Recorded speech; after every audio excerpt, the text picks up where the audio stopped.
Welcome to Conwy, Wales!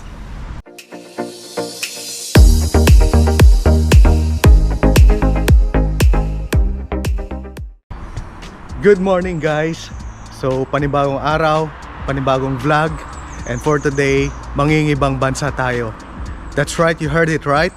And sa mga hindi pa nakakaalam, ang United Kingdom ay binubuo ng 4 na countries, namely England, Wales, Northern Ireland at Scotland.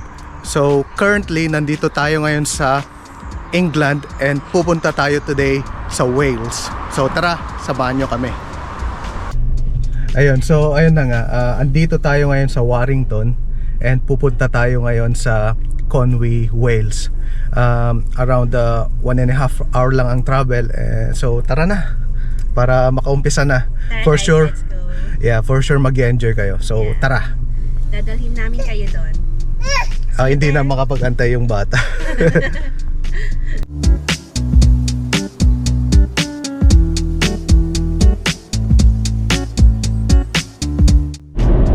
So yun guys, nasa Wales na tayo. Kung mapapansin nyo, yung mga signs nila nagbabago na. So meron silang sariling language dito sa Wales, which they call it Welsh.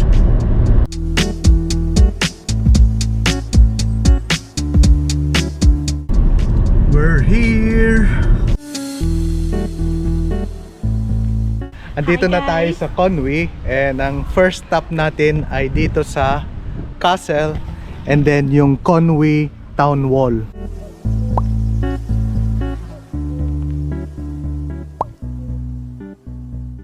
So gaya dun sa York dati na video, dun sa first vlog natin, kung naalala nyo yung York City Wall, dito naman sa Conwy meron silang Conwy Town Wall.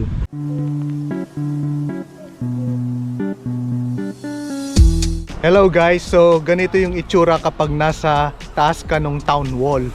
So yung town wall, pinapalibutan niya yung buong Conwy community. So I think nasa 0.8 miles yung haba nitong wall na to. And along the stretch ng town wall ay merong 21 na towers. So isa na yan dyan, yung tower na yan. And isa na rin yan, yung tower na yan, kung saan tayo umakyat kanina. So ganito lang yung itsura ng town wall. Mahaba po ito. Nagsiserve siya as a defensive structure nung medieval period. So kita mo naman yung view dito as well dyan sa kabilang side. Tignan mo yung tupa, mga tupa, matataba. Kaya nga yung tataba ng mga tupa dito. So, ganito po yung background na makikita mo kapag nandito ka po sa taas. Yan, napakaganda. Medyo makulimlim ngayong araw, pero okay lang naman siguro. Huwag lang umulan, di ba? Huwag lang umulan, sabi. Bab. Nagbablog na rin siya. Sa likod ni nasabi is yung castle. So ganito yung itsura ng isang watchtower.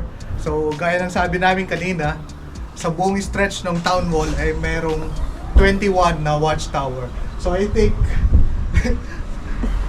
siguro dito pumupunta yung mga sundalo dati pag sinisilip yung mga kalaban, no? Siguro dito sila.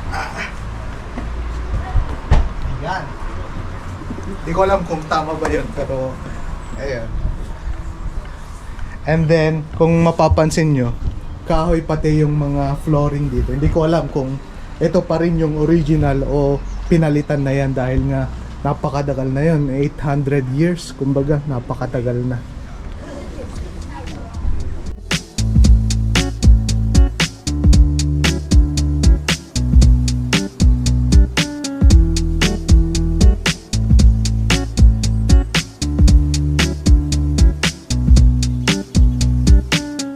Actually pumunta na kami dito noon guys, pero hindi pa kami nagba-vlog noon. Kaya gusto lang namin i-share din kung ano yung nasa Conwy.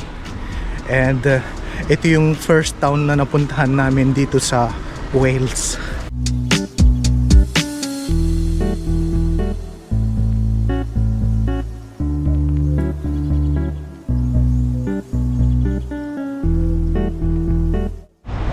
Guys, ulitin ko lang yung na-explain ko kanina. Ang Conwy Town ay pinapalibutan ng town wall, which is ito yan. And then along the stretch, yung gaya nung na-discuss natin kanina, merong mga towers. So all in all, meron silang 21 na towers. And this is the castle. Kanina, nandito tayo. And we also took a photo here and along this area. So yung wall is nag-serve as a defensive structure nung 12th century. So napakagaling, parang Game of Thrones lang ang dating. Ang dami rin pala talagang castles dito sa North Wales.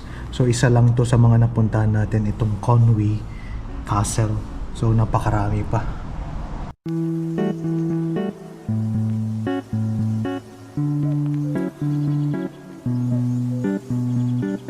Hi guys! So ito pong Conwy Castle ay na-built po noong 12th century at ngayon po ay ang edad na po niya ngayon is around 800 years old. Imagine that, 800! Grabe no? Tapos ang pinaniniwalaan po, ang nagastos po ni Edward I nung binild po itong castle na ito is around 15,000 pounds. And if you were going to convert that in Philippine peso for now, 1 million pesos. Imagine kung may 1 million pesos ka noong 12th century, makakabuild ka na ng castle na ganyan. So ngayon, saan na napupunta ang 1 million? Parang wala na, no? Kaya nga. Parang wala Grabe na, ang no? inflation, no? Ang 1 million na ngayon, hindi ko alam. Kapirasong lupa. Ikaw, ano naman masasabi mo? Ha? Hi! Hello!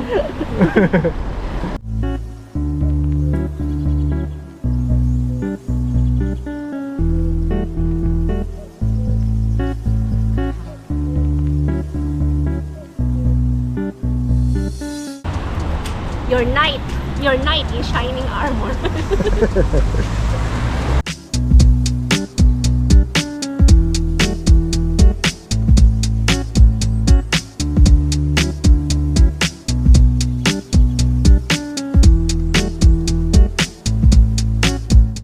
Kapag naglalakad ka po sa part na ito, para kang bumabalik noong unang panahon. During medieval period. During the medieval period. Look at this. Spell medieval. M-E. Medieval. Tingnan nyo guys yung mga daanan. Buhay na buhay pa rin. So part pa rin yan nung town wall nila.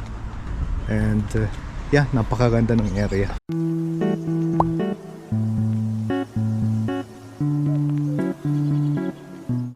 So ayun guys, andito tayo ngayon sa Conwy Harbor kung saan napakaganda. And feeling ko nasa Australia kami. And during some time of the year, maraming mga fishermen dyan na nangunguha ng crab. So sana matry din namin yon sometime.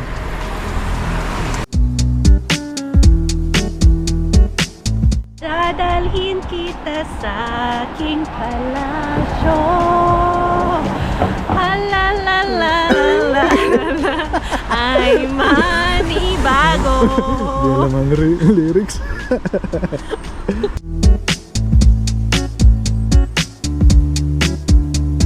So nandito tayo sa likod ng Conwy Castle. So sa likod ko merong tatlong bridge.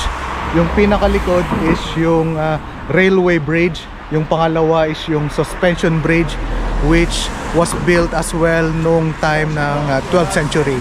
And then itong pinaka-last, itong pinakamalapit sa akin na bridge, yung pinaka-latest lang na nagawa, which is yung daanan na ngayon ng mga tao and motor vehicles. So yung pangalawa, yung suspension bridge, hindi na yun ginagamit. So matagal na kasi it was built along with the castle, kaya sa tingin ko hindi na siya suitable for public use. And then yung pinakahuli, yung railway bridge, isa yung type ng railway bridge na which is a box type girder. So napakagaling ng construction nila. So doon dumadaan yung tren.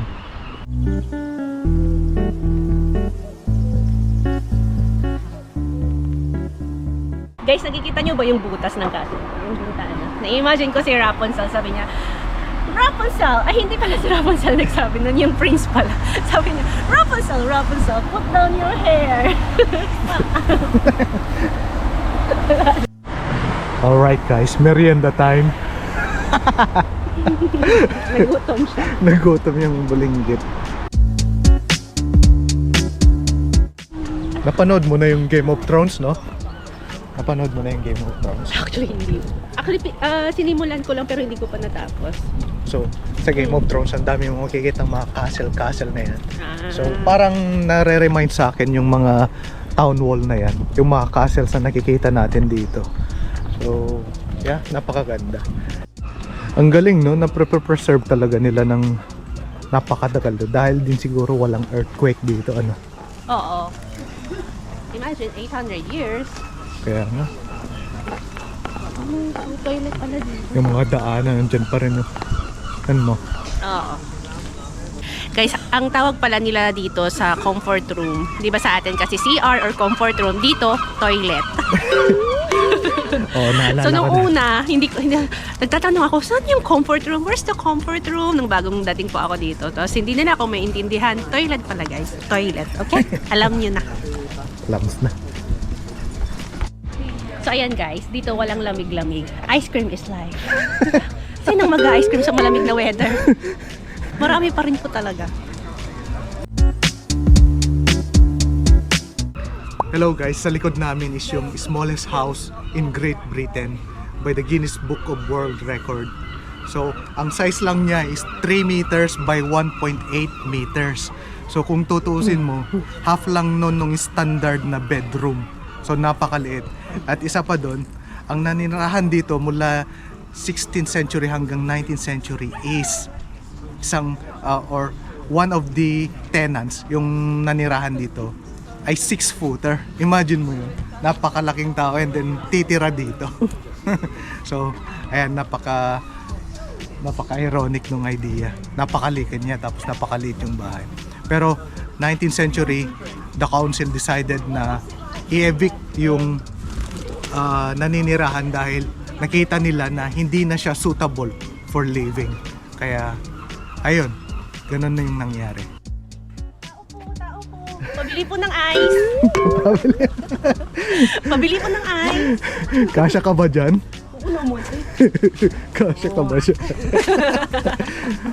pag si Vanessa pong titira dyan, nako, hindi kasya ang area.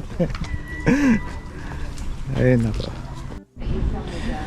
Alright guys, so syempre, break time.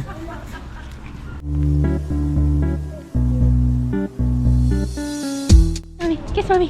Kiss mami. Ah! Kiss mami. Kiss mami. Kiss mami. Ah!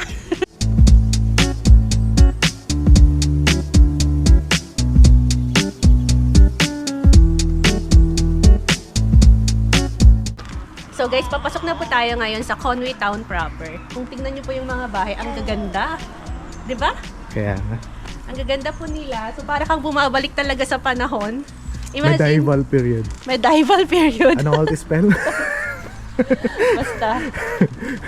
Oh, tingnan mo yung ano, oh. Feeling ko nung unang panahon pa yan, yung Post box? Ano ba post yan? box.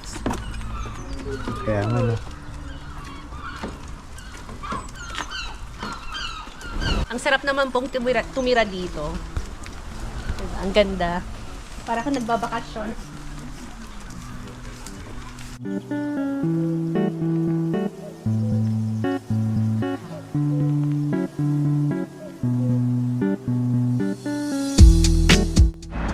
So guys, ito yung corner ng town wall.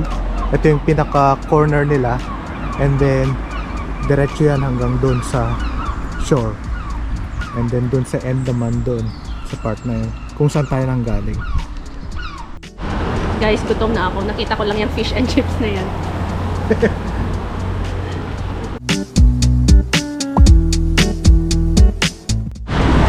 Tara guys, kain po tayo ng fish and chips. Dito po sa UK, ito po yung pinaka-popular nilang dish. So, tara! Ano ba ang Let's eat. fish and chips? Fish and chips, basically fish. Tsaka ang tawag po natin sa chips is, kung sa atin pa is french fries, dito po is chips. Ang fish and chips po, ang fish is basically yung codfish na linagay sa breading, tas prinito. And that's it. And that's it. So ito na po yung sinasabi ko kanina, ang fish and chips. So, ito siya. Basically, fish, cod fish, and then some chips. Okay, let's dig it. Ikaw, Daddy Rodel, anong kinuha mo? Chicken burger lang ako. So, walang masyadong special. Just chicken burger. Ikaw, bulinggit. Tubig lang daw siya. Tubig ka lang. Katatapos na po niyang kumain. Ayan guys, nakakita na naman ng pagkain. Sarap naman kasi ng itsura. Sarap yan. Ito yung lemon bun. Ayan guys, hindi siya nakatiis. Carrot cake. Yeah. Oh, nagkatudio. So, nag-order po ako ng carrot cake. Masarap siya. Masarap talaga. Kakatapos niya lang kumain ng fish and chips. Alam mo naman ako. Naka-seafood diet ako, guys. When I seafood, I eat.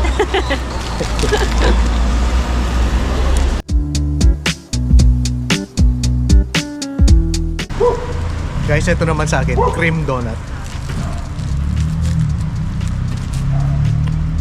Okay Masarap naman din. siya.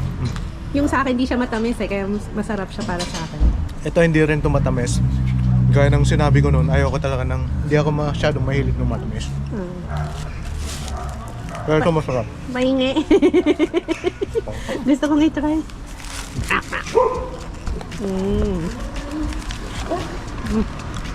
Masarap nga. Masarap.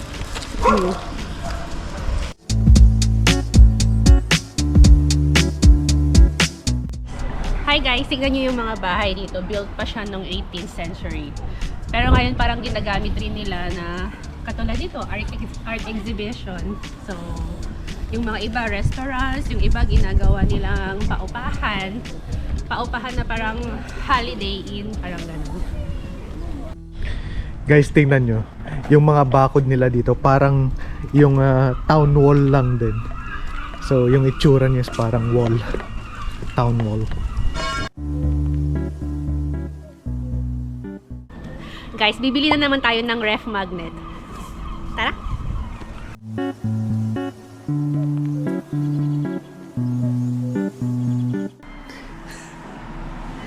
So, ito na guys.